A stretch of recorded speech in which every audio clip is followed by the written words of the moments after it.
Drinking coffee while talking. Thank you. Drinking coffee. You don't have to say it. No, I'm just trying to get it right. What is it? Drinking coffee while talking coffee. So we're drinking. And we're talking. Coffee. And you're with Jordan Brown. You didn't want to do drinking and talking coffee. Drinking and talking coffee. No, I like the drinking. Hell yeah. Coffee. Jordan Brown. Cool. I'm here for it. All right. Drinking coffee while talking coffee with Jordan Brown. We are here. Newport Beach, California. We are at Blue Bottle here in Newport Beach, and we have a very, very special guest to the Orange County coffee scene. Can I say legend? Do you take that? No? Too much? Okay, that's fine. Introduce yourself. My name is Timber Charter. Timber Charter. Okay, Timber, we have a lot to talk about. We're going to jump right into it. Let's go. I feel like, I don't know it was one of those things where you were, and I'll let you do your bio, it's for everyone who doesn't know. But for me on the outside, it was like, oh, that's Timber. Like that's how it really was. So when I would host the latte art throwdowns and you would come, I remember my always had the same slogan.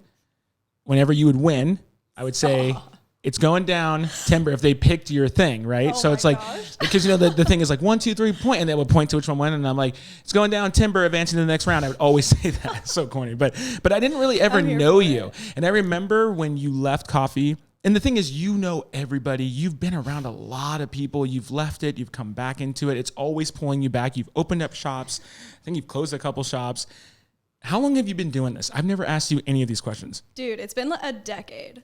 Year. Wow. Yeah, and it started at Portola? Starbucks. Starbucks first, the second, the third. Everyone Starbucks first, which is fine. Start at the fucking bottom. Yeah. I told Timber, there we go. Dropped the bomb. I'm sorry.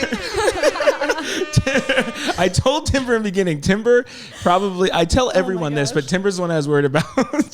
It's okay. As you should be. Don't overthink it. She is going to drop F-bombs on this. She is a classy, the nicest, sweetest person we ever meet, but she likes the F word. Okay. So much. Okay. You started at the F and bottom. You started at the bottom. Started at Starbucks. So what's your thoughts on Starbucks? Like now? Dude, I love Starbucks. Okay. So you're cool with it. I am here for Starbucks. I love a tasty treat. Yeah.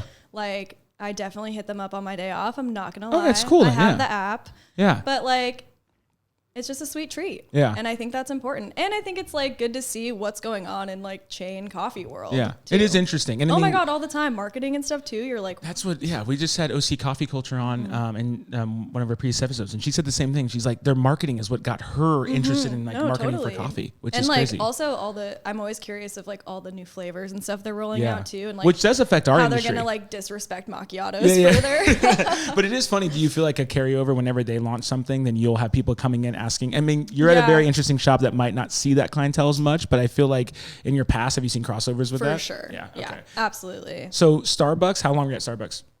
3 years. Wow. Yeah. So high school all the way. I did it all through high school. I moved to Costa Mesa and moved with a Starbucks. Really? Yeah. And was working in Costa Mesa Starbucks. That's and that was crazy. like the roots of my community out in Orange County. Wow. So are you not from this area? Are you from OC? Viejo, okay. So you're Orange County. Yeah. Okay, cool. Orange County native. So what got you into specialty? What was the switch over? So I went from Starbucks and then I went to the Coffee Bean and Tea Leaf. Wow. Yeah. Okay. So still with those big chains then, yeah. I was there and I was just like hitting up Portola Coffee Lab. Yeah. At the time it was Portola Coffee Lab still like all the time. And I was just like, what is this world? Like, and I also remember them being like, the tips are so sick. And like at Coffee Bean, you get like $1 in tips per week. Yeah. Like that's it. And so I was like, okay, I can mess around with that. One of my really good friends was going to like the Paul Mitchell Hair School that used to be right across from Portola. I remember that, yeah. And so he knew all the Portola people. And then he was like, I can probably get you a job there if you want it. Wow. And I was like, yeah, sign me up. And I ended up getting the job and that was the beginning of the end. So what are some of the things that that like we see in that transition? So when you go from Starbucks to especially Portola, and there is a theme of this show, and I have to get Jeff on at some point because it's been brought up so much. Portola just keeps getting brought up. Dugan or Kleinard?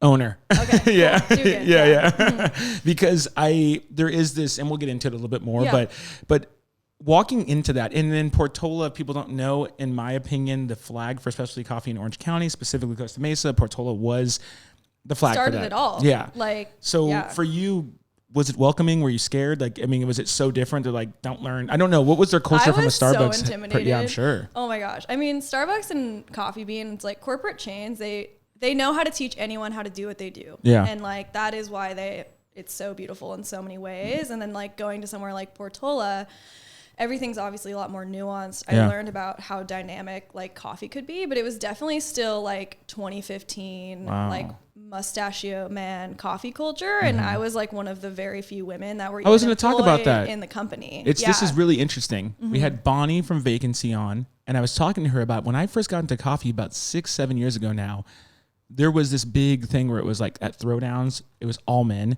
But now I feel like a lot of, it's like Coffee Dose women, Vacancy women, like you at Daydream, like running it. All women. Like all women. So for you at the time though, what was that culture like? Walking into Portola with all these hipster guys, like the most premium, was it like? I was hyped. You were like, I was like, let's go. Yeah, you were down. You were like, this is cool. Sure. Yeah. I also like grew up with brothers and stuff. So it's could like, kind I of feel like adjust. I can hang with the guys a little bit, as like cringe as that is. Yeah, no, that's cool though. Yeah. But they were super kind. Like I definitely like my first few days was like, what have I gotten myself into? But then like as I was training and like getting to know everyone, I was like, this is so fun. Like that's so awesome. Yeah. Did you ever feel like marginalized with that though as a woman in coffee? I mean, has there ever been a time for you? Because I mean, even at the Throwdowns, it was like you and 4 other chicks. Yeah, I feel like I didn't notice it as much. Okay. And then when I started moving into management and even just like being able to make those decisions, I was like, why are we only hiring white guys? Yeah. Like, it's really granted, interesting. It's also like white men and like, I don't know, just that kind of demographic in general are the people that gravitate towards specialty coffee and like also kind of built specialty coffee more or less. Yeah. So it was kind of a weird like juxtaposition for a really long time. It's a really interesting thing because I always talk about when it comes to diversity, if you don't have anyone like interviewing or applying for jobs, is it the person's fault who is hiring someone out of that? You know what I mean? No, entirely correct. So I think that maybe, again, where I say a legend in the industry is that you were kind of this forefront as a female going into coffee and be like, oh wow, and there is a girl things here. In coffee. Yes, yes. I mean, for multiple shops. Okay, so how long were you at Portola? I won't get into the whole resume because you know everybody. Too many shops. Yeah. But how long that Portola? I was there for probably like a year, and then I took a break, and then I came back and managed there for. That is Timber's move. She goes, takes a break, draws 1,000 pictures, then comes back. Okay, exactly correct. That's all you need to know. Yeah. So let me ask this, and we'll be delicate in the way we discuss it, because and why I say that is because I've had some pretty. My voice is being recorded actively. Yes. So I just want you. I want to protect you in your opinions of that because we've talked about the industry as a whole, and like that's what the cool thing about our relationships is we can have those behind closed doors conversations. But the Portola, and I'm not saying I'm not segueing that to think that you had a terrible experience at Portola. I'm just saying, and I'll say it. Portola at one point had the elite of the best baristas in Southern California working at Portola. A lot of those people have gone on to do their own things completely. And I've told you before, this is the documentary that I wish that should be made. Right? It should be. And I want to have Jeff on to like talk to him and ask him these questions. I don't think anyone's ever asked him. Like, I don't think anyone's done like, dude. Live to hear that. Like, dude, you had some of the best baristas ever. And no offense to him, but he lost them. You know, I mean, it's just the reality. No, he let him go. Yeah, I don't know the whole story, but I will reach out to him to be on the show. He's a good guy. Totally. And I want to talk to him. I don't know how he looks at it, but like for you, do you ever look back and be like, dude, like, because here's the thing. If it was me, and I'm not saying I'm perfect, Timber would have her own store, Tom would have his own store. I can go down the list. Like I'd be like, Timber's Portola's over here, Tom's is over here. Like I'm here. You guys go. Yeah. You got 40% of it. I'm taking 60. You do what you got to. You know what I mean? Like that's just me. And again, totally. He's not here to defend himself in that. I'm not even saying that. He doesn't Maybe have to defend himself in that. Yeah, maybe I'm gonna reach out to him. But for you, do you ever look back and be like, dude, we were all here and we freaking bounced? Dude, like, do you ever think about that? I do a lot actually, but I also think it's such a shame for Portola. Peace and love. Yeah. But like also Portola, like not wanting to invest in their employees is what like planted the seeds of like the beautiful Orange County coffee culture we have today. Yeah. Like Bad Coffee was ex Portola. Like Hopper and Burr, right? Hopper and Burr, yeah, exactly. And even like Bear Coast was from Jeff Kleiner. Yeah, and like yes, all and by the way, like yes, and the Bear Coast guys, like our schedule's been insane. Like they will be on the show as well. And that's crazy. Like they were at Portola as well. Dude, the owner of Bear Coast was the manager of Portola Costa Mesa. This is insane. And it's not, and the thing is, like, you just said it perfectly. Like, I probably said you said it perfectly. If Jeff, the owner of Portola, were to have given you guys those stores, we don't have Bear Coast, we don't have Hopper, we don't have it. So that is a really amazing perspective to look at it like that, right? It is so interesting though, because Portola literally opened up this gate to this amazing culture that we all have. And it's I know. They were the first ones. They were it. And now look at Costa Mesa. Like, where was specialty coffee in Costa Mesa? There was nothing. No, literally only Portola. Yeah. In lab coats. Yeah. The time to be alive. Yeah. And now you guys are everywhere. Costa Mesa is the Bible Belt of Orange County coffee or Southern California coffee. In my opinion, it's like, it's crazy. You know, like I call it the Bible Belt of Orange. I do because it's real. That is beautiful. Yeah. So for you, when you transitioned out of it and you learned so much, and that, was there like a competitiveness to you guys at Portola, like trying to one up each other as far as like recipes and things like that? Because I feel like that was like the real thing that Portola like taught, like, hey, mix this with this and you'd be surprised. It was almost like bartenders that didn't want to do like it. all collectively wanted to like learn and like push coffee to its like absolute limits. So I never felt any like competition. That's like cool. It was a really, really beautiful place to be a part of, like for the time that I was, and I'm so thankful for it. So you learned a lot from it, I'm sure. Oh right? my gosh, yeah. I mean, that's where I started. Like Tom Iffergan like trained me on specialty coffee. Yeah, like, Dayglow, he's the owner. an absolute Dayglow, legend. Yeah. Like, yeah, it's and just like all the people that I've met and that I know today and have connections with, I made through Portola, so Costa crazy. Mesa. And I had the opportunity to manage a few stores for them too, and learned so much about management after I'd already managed a shop poorly. Yeah. That is so awesome. So for you, like you obviously like tip your hat to them, which is great. And then now where you're at today, you fast forward through all of these other shops. I mean, you've helped open up Moon Goat. You've done it's amazing, like your resume, how long it is. You find yourself back at Daydream and you're running Daydream. How surreal is that for you? And so Daydream, of course, one of the most amazing products, amazing cultures. Like, how weird was it for you to get back in that seat, like being at Daydream again? Well, when I left my baking job, all I wanted to do was be back in coffee. Like, I just was like, what do I love? What schedule aligns with mine? Like, what can I constantly like learn and grow in? And like coffee has all of those answers for me. Yeah. And I just remember like I was applying to like all these just like entry level barista jobs. And at like the same week I was doing that, Daydream posted that they were looking for a manager. And I was like, this is my time to shine. To get like, back, let's go. Yeah, that's so awesome. So for like the baking, was the baking a hobby, or did you go to school for that, or like what had that? Yeah, so I've like loved fermentation and sourdough bread. Another thing that coffee plays into extremely well. Your tie-in of like your design as well as like just it's all one big so exciting melting pot. Yeah. But yeah, so I was just for fun making sourdough bread and was just like insanely obsessed with it, like a crazy person. And I just started making it for my friends and just like was cooking every recipe that Bon Appetit put out for like a solid like year of my life because I had like, and that was pre-COVID, right? Where everyone was doing it. Pre-COVID. This was like 2018-ish, but I had been breaking bread since like 2016. Like easy. Yeah, I've had my starter for like a very, very long time now. Wow. But yeah, and Moon Goat actually came to me looking for a mural painting, and I was like, done. Like, I didn't know that. Yeah. So David called you and was like, hey, can you paint this? So actually I got tied in with the Moon Goat people because my shift lead at Starbucks in Costa Mesa opened Moon Goat. Oh, wow. So he hit me up and was like, I know, like, I need a mural painted. Do you want to like be my girl? And I was like, absolutely. Wait, who is the shift lead?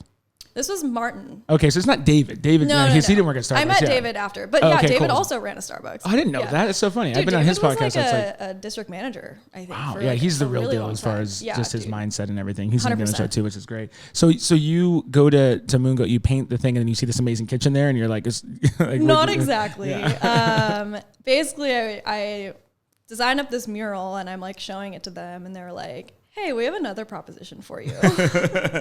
They're like, we have a kitchen and we want to do sourdough bread. Like, do you want to basically be the head of our like food program? Yeah. And I was like, yes. Yeah, it's awesome. Absolutely. Get paid to do your hobby, basically. 100%. Yeah. And like, I was so into cooking and food and pastry, like just on my own terms, that I was like, this is the dream. But I had never worked in a kitchen. Like, I had been a bartender and a server and stuff, so I've been like around kitchens but and not like the fine dining world, but not a bakery and not a real kitchen, like physically working in one. And they decided to give me the opportunity to head that whole program. Wow. And then I did. And I actually never finished the mural. Really? So it's like 98% done. I swear to God, the one in Costa Mesa. It's so funny. That's a good look at that. I still need to finish, which one day I will. But David, if you hear that, we'll get her in there. I would love to finish that mural, but no pressure. That is so awesome. I remember when Moon Goat opened, it was, I told David this the first time I met him. I'm like, I don't know I know everybody. Who are you? Where did you come from? How did you do this? Totally. I remember looking around like, I don't know anybody here. But it was amazing the culture he was able to create in that space. And it's like, he has basically the biggest space in Orange County. Absolutely. I think from actual like square footage standpoint. So, and open a second location within like the first year of business. Gosh, the culture is there. So let's go. I know there's like a ton of stuff, but like, let's kind of hone in on just you as a culture standpoint. When you walk into a new shop, right, and you're going to be managing or working somewhere, how do you go? Like, I don't know how the manager before you at Daydream, Jason, is a great guy. He's actually absolute legend. Scheduling on the show. He's a legend. He really is. He's great. Taking that seat when he leaves, how do you, isn't that, I mean, and I'm saying this because I'm curious for anyone across the country who is opening up a coffee shop and then you hire someone who has to come in and like, how do you fill someone's shoes? And you've done that many times, not just Daydream, other shops totally. Too. How do you go in when you're not starting it from the start? How do you go in and like create that culture in a way? Like, do you find that, is there a mindset behind that? I mean, I just like to show up and care about what I do and like be passionate. And I like to think that that's infectious. It's like when you're leading a team, like you have to be excited to get everyone else excited. Like we all have to engage with capitalism and like, this is how we're choosing to do so. And I'm here to like, not make you want to hate your life. You know, everyone. And I remember like with Daydream specifically, it was like, okay, here comes Timber. But then like the staff's the same and I'm like, how are they going to react to this? But everyone knew you, which was cool. But that's like my biggest fear whenever I see a new manager come into a shop and like the baristas kind of have to like adapt to their culture. It's kind of fearful. So you're saying like, be there and just listen. Yeah. And, I mean, it's like, I kind of walked in there and I've learned so much from working at Daydream and it's literally been like a year exactly. And walking in there, I definitely had a different vision for what I wanted it to be, but then quickly like maneuvered away from that as I like got acclimated to kind of like the community around Daydream and the staff and like the owners and like everything, all the moving parts that make Daydream. Yeah, which by the way, people who don't know, the community and culture of Daydream as a whole is at first kind of scary. Walking in from the outside, I mean, you walk into 100%. this like open space, and it's weird even the way Daydream kind of works too. Yeah, and when you walk in the door, it like gets dark because you're outside, and then it's like almost like a weird tunnel. Yes, a tunnel. That's what I'm trying to say. And everyone kind of looks at you when you walk in, and it's you walk right into the lobby and like right like into people the cash are looking, register. and then it's the coolest people ever. But the culture there is like no other shop, and I will stand by that. Daydream's culture that they've been able to have. They're welcoming, although you think they're not going to be, just because the culture of coffee, right? That was my biggest fear going into Daydream was I was like, is this like a very intimidating space? And like, do I deserve to be here? Because like everyone here is so cool. Yeah. I mean, I was telling this to someone recently. I was like, my wife, like she's very stylish. We have friends that work at Vans that are like very like these, and they get intimidated. Like walking into Daydream until you start talking to people and you realize, oh my gosh, these guys are all so nice. And then you just realize it's all it's all cool. So like for you, that culture though, that is very important. So when you say that you had a mentality of mindset going in, then you realize, that's not going to work here. Totally. Because there's certain aspects. And you've worked around shops around the corner from there. Yeah. Right? In the same parking lot. Yeah, really. Yeah. It's like you can smell it. You know, it's like that's my favorite fact about Daydream. I'm like, there's another coffee shop in the same parking lot. Yeah. Like Common Room is right there. And an amazing one. Yeah, like, it's so funny. And it's Ron and Ed are right also there. coffee legends. Yeah, it's like the flag just keeps getting put up right there, man, for everyone in that Costa Mesa area, Newport. So for you, how do you know when to choose an idea and when not to choose an idea?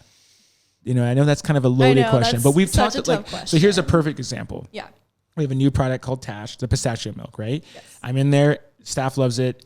The owner of the shop loves it. Kyle's like, oh, this is really good. Yeah, it's up to Timber. Timber's allergic to pistachios, right? This is kind of a perfect example that I'll be using forever when it comes to me from a consulting standpoint with shops, because this is like it. Like you're allergic to something, but also know that, hey, it might make sense. So like for your customer. Delicious. Yeah. So how do you do that? How do you navigate that?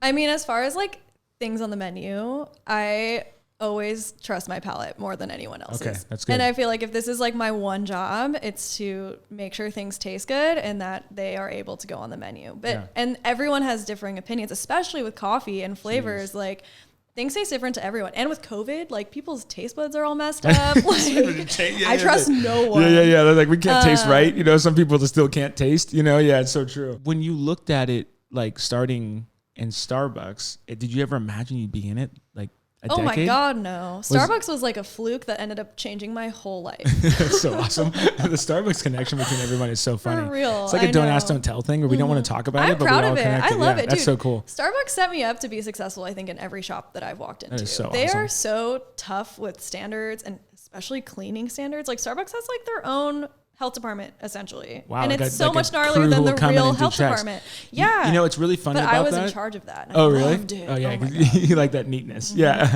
It's funny because I remember my first thought every single time I walk into Starbucks is like, why would you work here when I could get you a job at any other place? But I know why. The structure. Like you stand here, Totally. you do this. I've talked about this before on the show. Like the manual. People love organization. And you're set up for success. Yeah. It's the More or same thing less. with people at In-N-Out. I used to work In-N-Out in high school, and I used to think like we could all quit and go be a server at a restaurant. You know, Yeah. and it's like, no, but there's structure. We get good pay. Like we don't have to worry about our tips going to be up and down. It's like, no, there's a handbook. We all work together. It's very similar, almost like a Totally. very busy shop.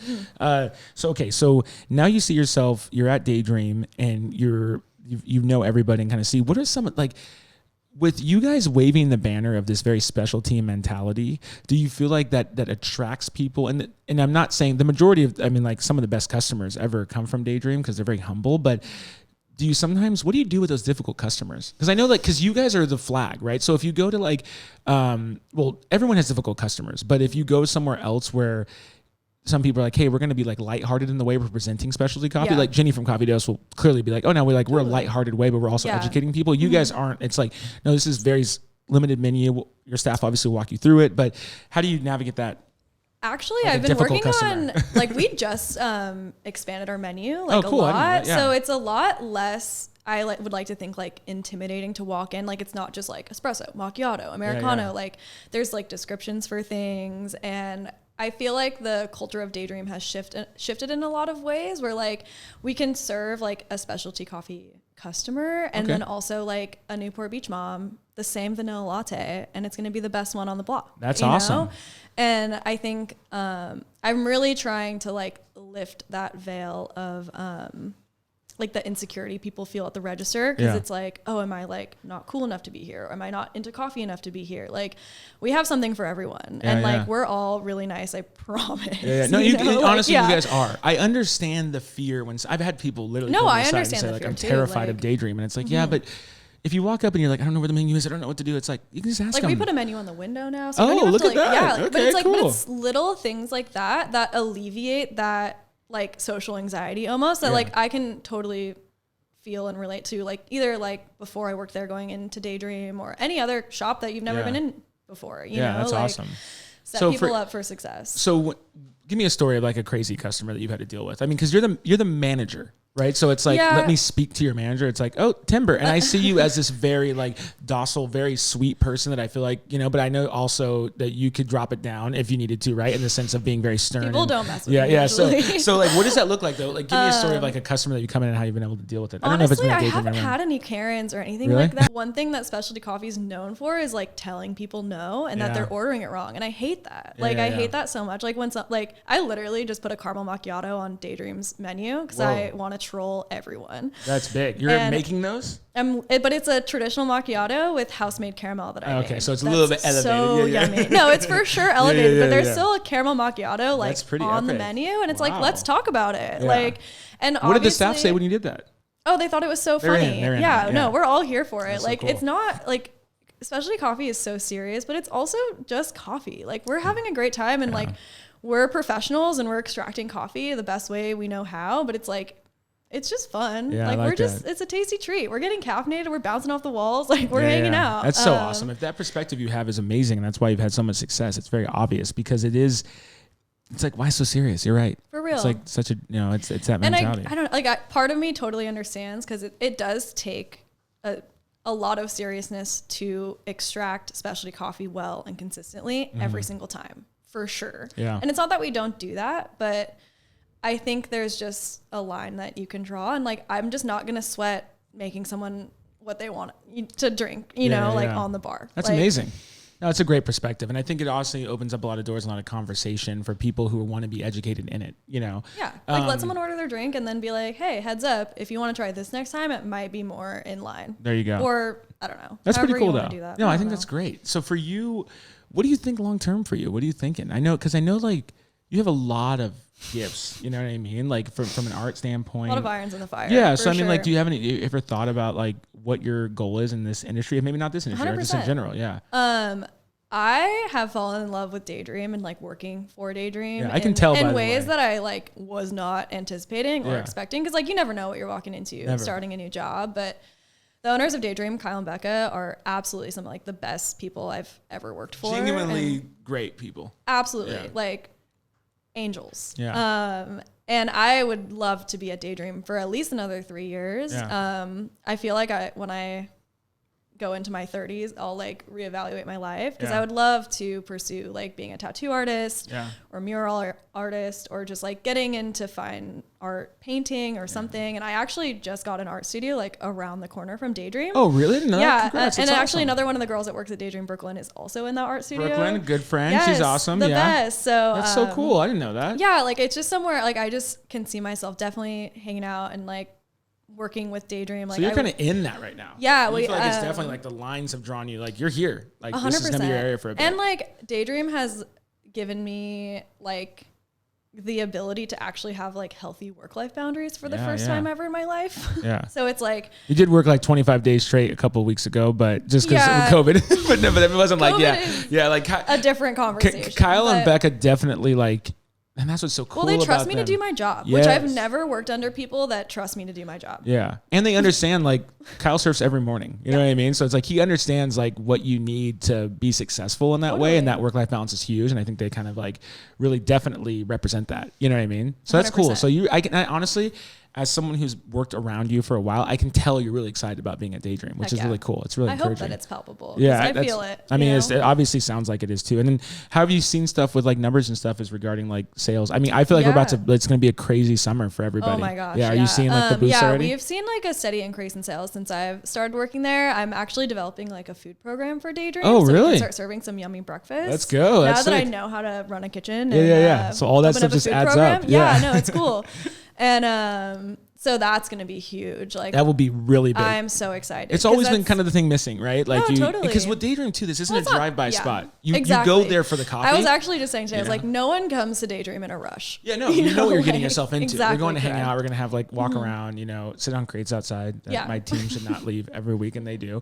The milk crates. You guys, you're the only ones who love the milk crates. Like, everyone else is like, pick these up, and I'm like, Daydream's like, no, we're cool. They have tables set up with my milk crates. People hang out on them. It's actually a vibe. Yeah.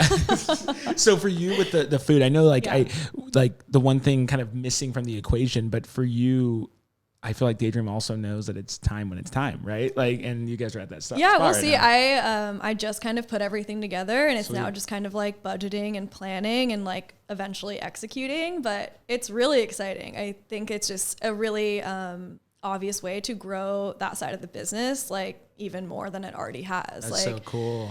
And like, I can't believe the community around Daydream that supports us so consistently is just like so beautiful and wild. It's a very unique such an situation. Honor. Yeah, if you haven't been before, like open up your mind, go check it out. If you're traveling in town, definitely go put Daydream on your list. And on top of that, honestly, just ask questions when you go. Don't be afraid. Like the staff is so amazing from Brooklyn to Tiana to Timber. Like they're all badass women. Yeah, it's women. Literally too. Every barista right now is a cute girl. That is so funny. There you go. She said it. Go for it. We're here to hang out. Yeah, that's so awesome. Jeez. Yeah, like come hang out with cute girls and get coffee. Yeah, it's like it's really cool. It's a really cool environment. I love like the Daydream is not on an island. Like I've seen your baristas at like different shops. Like, I'm just getting coffee from over here. It's so funny. Kyle and Becca encourage us to go out to shops, and we do like Daydream field trips. That's so cool. We will go as like a shop to a different coffee shop. Yeah, like that's so what's cool. Up. That's so fun. And also like if people don't know as well, it's like a half surf shop, have coffee shops. So you can kind of look around and some of the most amazing, most random, you would never expect to find these pieces of clothing and just home goods, vintage. Yeah, it's just so cool. So It's awesome. fun. All right, Timber, I totally appreciate you being on. I'm so happy to kind of hear your story and where you've gone and where you didn't. And I think that it's really cool to see you back in coffee. I think it's where you belong, at least for now. And I think that your world will always kind of like merge together. You know what I mean? So it's cool. absolutely. So I don't know if what's Daydream's Instagram? I don't know what. It's at Daydream Surf Shop. Okay, cool. Do you throw yours out there? I mean, you have an And art mine's one. Timber Charter. Yeah, There you mine's an art one. There you go. Cool. Timber, thank you so much for being on the show. Thank you for Drinking having coffee me. while talking coffee with Jordan Brown. Timber Charter, right? Is it Charter? Yeah, I that's didn't realize that. Yeah, I'm always just like, it's going down Timber. Yep. That's it. Thanks. Timber like when a tree falls. You and me, I